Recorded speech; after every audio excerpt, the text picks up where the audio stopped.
안녕하세요. 안진희입니다. 오늘은 문재인 정부의 부동산 정책에 우리가 절망하는 이유들이라는 제목으로 국민이 왜 절망을 하고 있는가, 저도 국민의 한 사람으로서 생각하고 느낀 것들을 쭉 적어와서 말씀드리려고 합니다. 절망을 하는 이유, 국민이 절망하는 이유를 4가지로 정리를 해봤는데요. 첫 번째 절망의 이유, 말과 행동이 달랐다. 그래서 많이들 아시겠지만 2017년 8월에 새로 취임한 김현미 국토부 장관이 집은 사는 것이 아니라 사는 것이다, 이런 말을 하셨고, 사는 집만 남기고 팔라는, 사실 굉장히 강력한 요구입니다. 국민에게 가지고 있던 집을 파세요, 이런 굉장히 강력한 이야기를 했고요. 그리고 정권 초반에 8.2 대책을 발표를 하면서 다주택자 양도세 중과, 이전 정부에서 중과를 철폐했던 것을 다시 부활을 시킵니다. 이렇게 다주택자를 대상으로 굉장히 강한 조치를 취하는 것처럼 보였지만 주택임대사업자를 등록을 하면 양도세 중과 배제, 종부세 합산 배제 안 내게 해준다는 이런 혜택을 준다고 이때부터 홍보를 하기 시작을 합니다. 유도를 한 것이죠. 그러면서 제가 보기에는 앞문은 걸어 잠그고 뒷문은 활짝 열어준 격이라고 판단을 합니다. 주택임대사업자 등록이라는 뒷문을 열어놓고 다주택자 규제를 했기 때문에.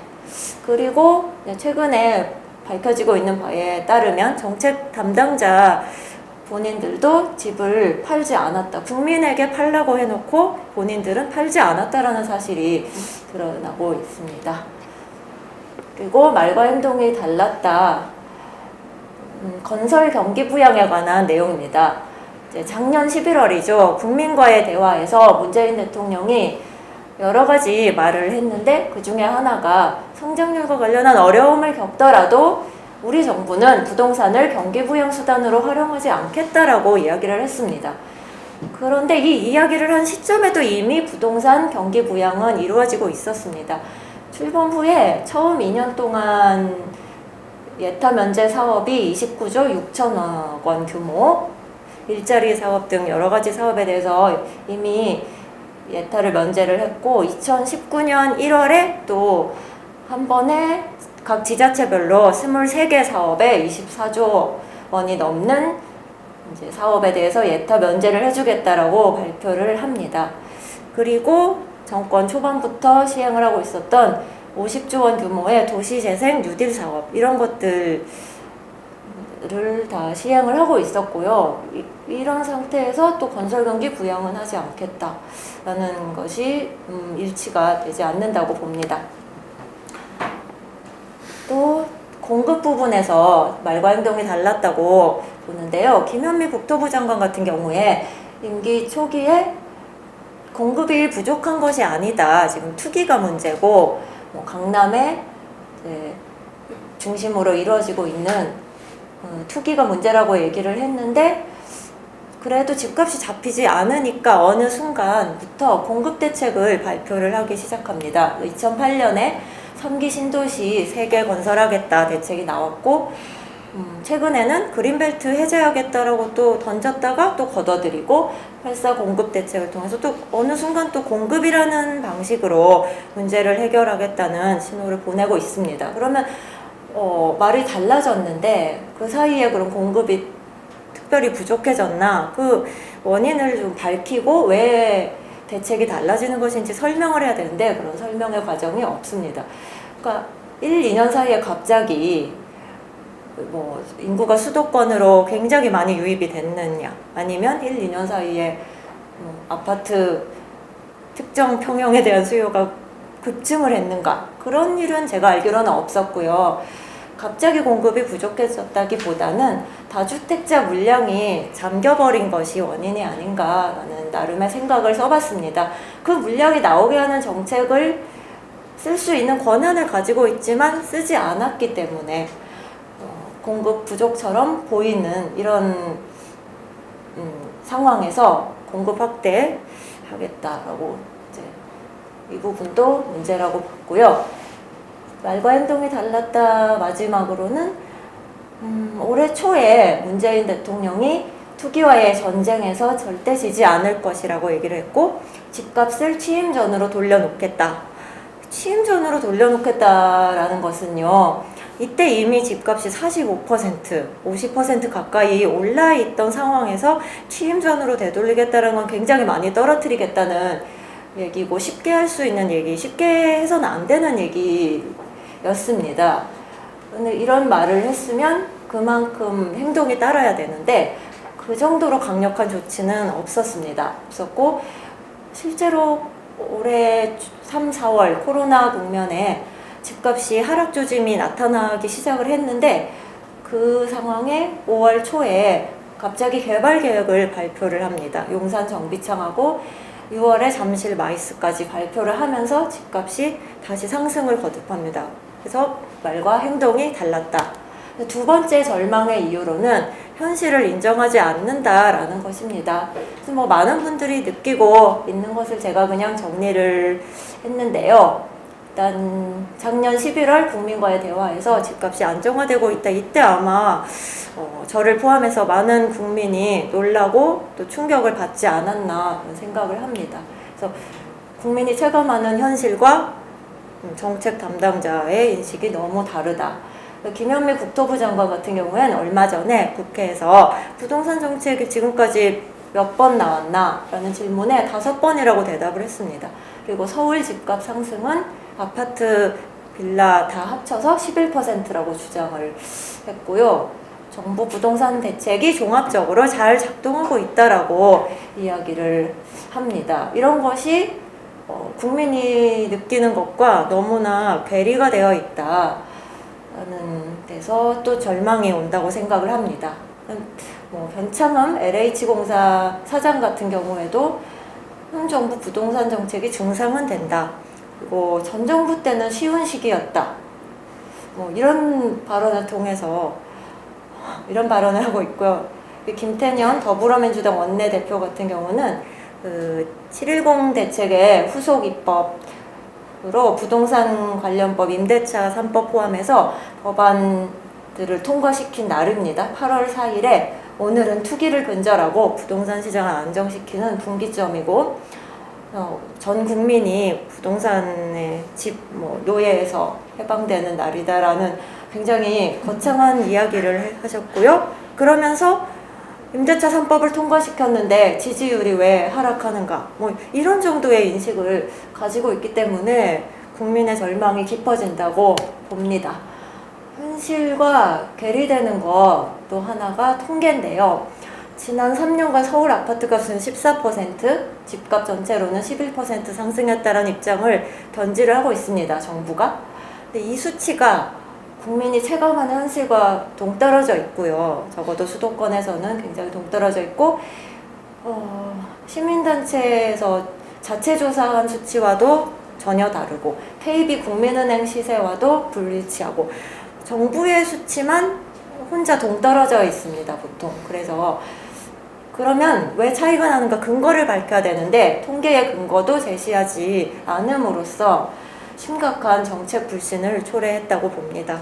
부동산 통계가 부정확한 것은 사실은 현 정부만의 문제는 아닙니다. 그렇지만 집값 비정상적인 폭등과 통계에 대한 의구심이 겹치면서 정책 불신이 더 심해졌다고 봅니다. 절망의 이유 세 번째는 가장 중요한 이유이기도 한데, 집값을 진짜 낮추는 정책은 외면한다. 첫 번째로는 금리를 인상했어야 된다고 봅니다. 그런데 금리 인상을 외면하고 임기 초에 이제 이주열 한은 총재를 연임을 시킵니다. 박근혜 정부 때 사실 금리를 내리고 대출 규제를 풀어줌으로써 부동산 경기를 이렇게 인위적으로 부양을 시키는 잘못된 정책을 쓰고 있었습니다. 그러면 정권이 바뀌고 이러면은 이 정책을 되돌릴 것이라고 국민이 기대를 했는데, 임기 초에 이주열 총재 연임으로 잘못된 신호를 보내게 됐다고 생각을 합니다. 그리고 금리 인상 요인이 있을 때는 더디게 인상을 하고, 인하의 어떤 구실이 생기면 빠르게 금리 인하를 함으로써 현재 부동자금이 3,000조가 풀려 있다고 합니다. 그리고 더 큰 문제는 이 돈이 생산적인 부문이 아니라 자산 시장으로만 흘러가서 계속 자산 가격을 상승시키고 있습니다. 두 번째로 공시지가 현실화를 통한 보유세 강화를 할 수 있는데 이 부분을 외면하고 있습니다. 종부세나 보유세 세율을 올리려면 국회로 가서 정쟁을 해야 합니다. 그래서 몇 퍼센트, 0.몇 퍼센트 올리기도 쉬운 것은 아닌데 공시지가를 현실화를 하게 되면 법 개정이 없이도 당장 할 수 있는데도 알면서도 안 했다고 저는 봅니다. 다음으로 분양원가 공개 및 분양가 상한제를 임기 초에 국토부 장관이 하겠다고 이야기를 한 적이 있습니다. 공개석상에서 하겠다고 밝힌 적이 있는데 실제로는 안 하거나 분양가 상한제 같은 경우는 여러 번 연기를 하고 총선이라고 연기하고 코로나 연기하고 매우 소극적이었다.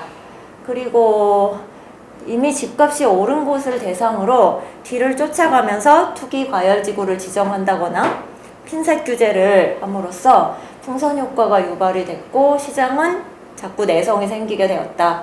다 아시는 바와 같고요. 법인 혜택과 주택임대사업자 혜택 이런 부당한 혜택은 장기간 방치하고 실수요자를 포함한 개인들에게 자꾸 규제를 했습니다. 그래서 저항을 유발하고 불안감이 더 커졌다고 봅니다. 다음으로 제가 그러면 집값을 진짜 낮추는 정책이 왜 나오지 않았나 나름대로 생각을 해봤는데요. 청와대나 기재부에서는 성장률, 고용률 같은 수치가 잘 나오기를 원합니다. 그리고 국토부나 여당, 야당 가리지 않고 개발 논리, 건설족의 요구들이 다양한 통로로 들어오는 현실이 있고요. 그러면서 지지율이 하락하는 것은 또 원치 않는다. 그래서 그 결과는 지난 정부들과 똑같이 토건 부양책을 쓰고 결정적인 집값을 잡을 수 있는 정책은 쓰지 않고 그러다가 여론이 나빠지면 뭘 내놓습니다. 임기응변식으로 내놓고 또 반발이 나오면 또 그거를 다시 다른 임기응변식으로 후퇴를 하거나 또 다른 걸 내놓거나 던졌다가 철회하고 이런 과정이 반복이 되고 있습니다. 이렇게 해서 집값을 잡을 수 있겠는가 굉장히 회의적입니다. 절망의 이유 네 번째, 투기와 불로소득이 판친다. 이것은 국민들이 느끼고 있는 것을 다시 한번 말씀을 드리겠습니다. 문재인 정부 3년간 기존의 다주택자들은 정부가 팔라고 했음에도 집을 파는 것보다 임대사업자 등록을 하거나 증여를 하는 것이 이득이었습니다. 이득이기 때문에 당연히 팔지 않게 되었습니다. 그리고 주변을 보면 부동산으로 돈 버는 사람이 늘어난 겁니다.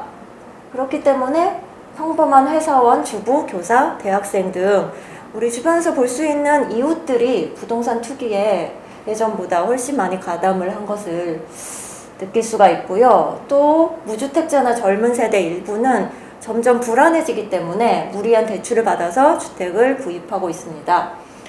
그러면서 한국의 부동산 불패 신화는 3년 동안 더욱 견고해졌다고 생각합니다.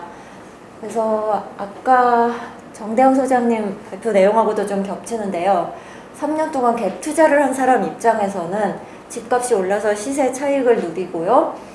기분이 좋습니다. 임대사업자 등록하고 집을 사재기한 사람은 모든 세금에 대해서 전무후무한 혜택을 누리고 시세 차익도 함께 누립니다. 마지막으로 3년 동안 열심히 일하고 저축한 사람, 이분들은 제자리거나 아니면 마이너스가 된 분들도 굉장히 많습니다. 전월세는 전월세대로 올려줘야 됩니다. 굉장히 큰 부담이 되고 있고요. 박탈감을 느끼고 일할 의욕이 없다는 얘기 굉장히 많이 듣습니다. 가정부라도 발생을 하게 됩니다. 네. 제가 드리고 싶은 말씀은 누구를 탓하기 이전에 책임 소재를 분명히 하자. 그래서 누가 이 사태를 만들었는가? 정부가 주택시장을 투기판으로 만들고 다수의 국민을 투기에 가담하게 만들었다. 이렇게 봅니다. 유주택자 내지 다주택자와 무주택자가 갈등하고 싸우고 있고 임대사업자와 비임대사업자가 갈등하고 서로 비난하고 있습니다. 이것이 1차적으로 정부 정책 때문에 벌어진 일이다라고 말씀을 드리고 싶습니다. 3년 전에는 이렇게 갈등하고 싸우지 않았습니다. 국민에게 피로감과 고통을 줍니다. 세율이 너무 자주 바뀌어서 세무사분들도 따라가지 못한다는 말이 있고요. 국민에게 자금 조달 계획서를 내라. 토지거래 허가를 받아라. 그리고 감독기구 설치하겠다. 이런 정책들이 피로감과 고통을 준다라고 봅니다. 얼마 전에 8월 10일인가요? 문재인 대통령의 담화입니다. 집값 상승세가 진정되고 있다라는 말을 다시 했고, 정치권과 언론에도 협조를 당부드린다. 주택 보유자와 무주택자, 임대인과 임차인의 갈등을 부추기거나 국민의 불안감을 키우지 말라고 얘기를 하셨는데, 정부가 이 갈등을 키웠다라는 얘기를 제가 정말 드리고 싶습니다.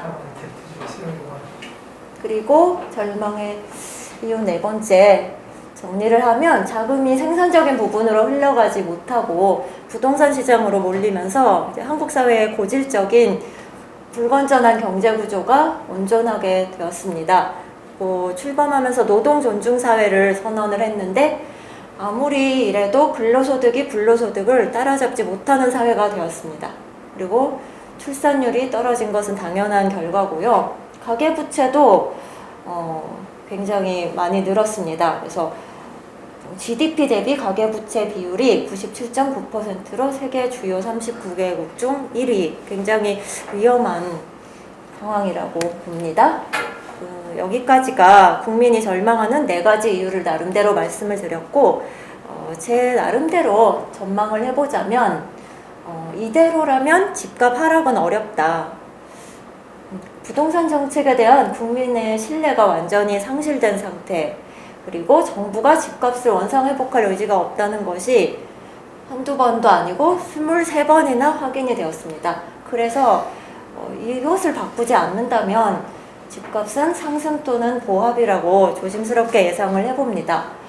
적어도 시민들이 원하는 수준의 하락은 어렵다. 외부 요인으로 충격이 발생하는 경우는 사실 사회적 약자들에게 타격이 먼저 가기 때문에 그것은 바람직하지 않습니다.